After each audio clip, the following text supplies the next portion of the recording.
আমি একটা মূর্খ মানুষ, অনেক কষ্ট আমাদের সংসারে, কোনো পুরুষ মানুষ নাই। আমি করোনার আগে একটা কেস করি, আমার মেয়ে থুয়ে সে বউ বাচ্চা থুয়ে সে যে বিয়ে করে অনেক অত্যাচার করে, মেয়ের মাথায় কোপ দেয়। সে এখন বর্তমান কিন্তু প্রতিবন্ধী, কানে শোনে না। সবাই আমাকে কয় যে আপনি আদালতে একটি কেস করেন। তখন আমি মামলা দায়ের করি। এখানে আমি কিছু ঢাকার কিচ্ছু বুঝি না।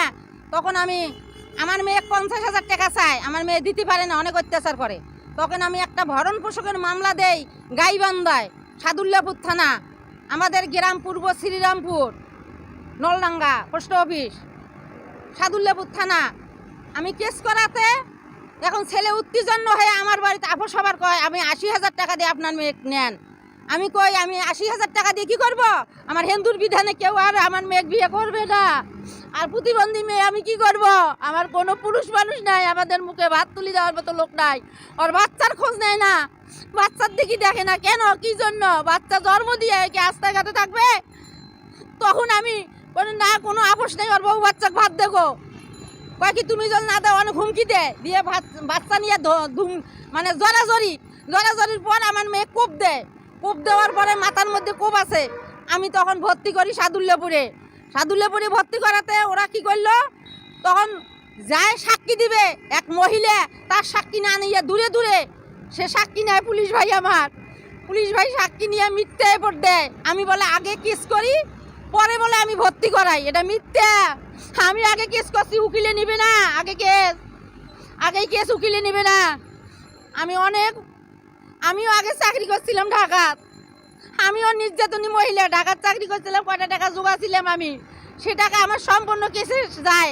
তাও আমি কোনো নিরুপায় হয়ে পড়ি, তারপর অনেক কষ্ট করি, ওটা খাইয়ে এটা রায় দেয় সামান্য 2,000 টাকা, আর বাচ্চার 2,000, বইয়ের 2,000 দেওয়াতে 41 দিন সময় দেয় আদালতে। 41 দিন সময় দেওয়াতে আমি তখন 41 দিন পরে 40 দিন পরে আমি যাই। সেখানে যাওয়াতে আমাকে কেউ ঢুকতে দেয় না, ভাই আপনি কাউনিয়া থানায় যান, ছেলের বাড়ি কাউনিয়া থানা। যখন কাউনিয়া থানায় গেলাম, ওখানে এক মুন্সি ভাই, হিন্দু মুন্সি বলে, আমি বুঝি না কিছু। সে মুন্সি কয় আপনার রিপোর্ট পাঠাছি, আমি মানে ওয়ারেন্টের কাগজ দিছি। ওয়ারেন্টের কাগজ আমাকে না দিয়ে আমাকে অনেক হুমকি দুমকি দিয়ে আমাকে পাঠাইলো কোথায়, আবার গাইবান্ধায় আসি। আমি সেবিকা মহিলার ঘরে জিজ্ঞেস করি যে পাঠাইছে কাগজ, আপনারা ওয়ারেন্টটা বাই করেন। ভাই এ মহিলা এখান থেকে ভাগ, সামনে কিন্তু ওই সালে কিন্তু আমি নাই পাচ্ছি, ওই সালে 4,000, এই সালে হবে 2,000। তারপরে 3 বছরকার মেয়াদ, ছেলে ছাড় দেয় 2 বছর, আর আমার পরে 1 বছরে দেয়। এই টাকাগুলো জমছে, না দিয়ে আমাকে কেউ ঢুকতে দেয় না, পেশকারেরাও ঢুকতে দেয় না, আমাকে না দিয়ে আমাকে অপমান করে। আমি কান্দি, তাদের পাও ধরি, আমি নিরুপায়। তখন তারা কি করে, আমাকে নাতি দিবে চায়, গুড়ি দিবে চায়, ভাই হয় না এখান থেকে। চেষ্টা করি আদালতের নেগেলে অফিসার সোহাগ আমাকে বলে, আমি যখন একটা সরকারি উকিল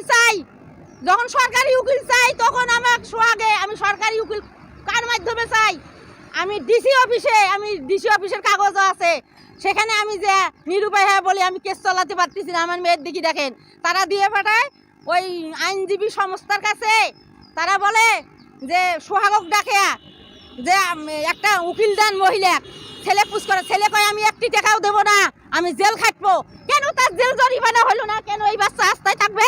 আমরা এখন মৃত্যুর মুখে, কিন্তু আমাদের জিজ্ঞেস করেন 2 জন আনছি বাসার, আমাদের মাইসের রুমে আছি, 2টা বাচ্চা কলম নিয়ে আমি খাই থাকবো।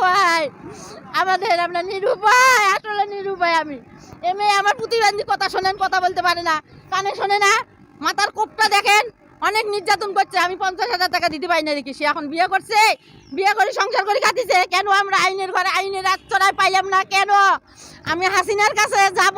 আমাকে হাসিনার কাছে নিয়ে যান, আপনাদের কাছে অনুরোধ। অনেক নির্যাতন করছে, আমি করতে পারতেছি না। তারপরে সেবিকা মহিলা যখন বাই করে দিল, ছেলে আপিল করলো তাইরা জজের কাছে আমাকে যাইতে দিতেছে না। তারপরে আমি কোর্ট পাল্টালাম, এখন দিছে 3 মাসের 3 তারিখে দিছে আমাকে। সেদিনও আমাকে যাইতে দেবে না, আমাকে যাইতে দিতেছে না আদালতে। আপিল হলো, আপিল কেস খাটে 3টের মধ্যে আমি তারিখ দিছে 16 তারিখ। আমি 3,000 টাকা ধার করে নিয়ে আমি এক দেওয়ানি পাঠাই, আমাকে দেখতে দেয় না নথি। সে দেওয়ানি যা দেখে যে ছেলে 12 তারিখে পার করে, আমাকে ডেট দেয়, ভুয়া ডেট।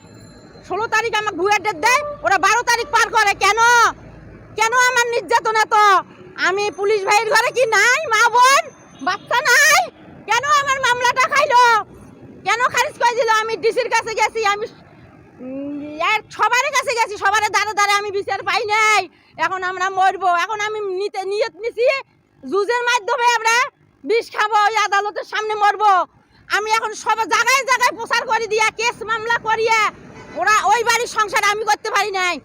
আমার স্বামী মারা যায়, আমার এখন বাড়ি ঘর নাই, আমি নিরুপায়। আমার জায়গা জমির কিন্তু কাগজপাতি আছে, আমি মন তোলায় ওটাও জানাবো।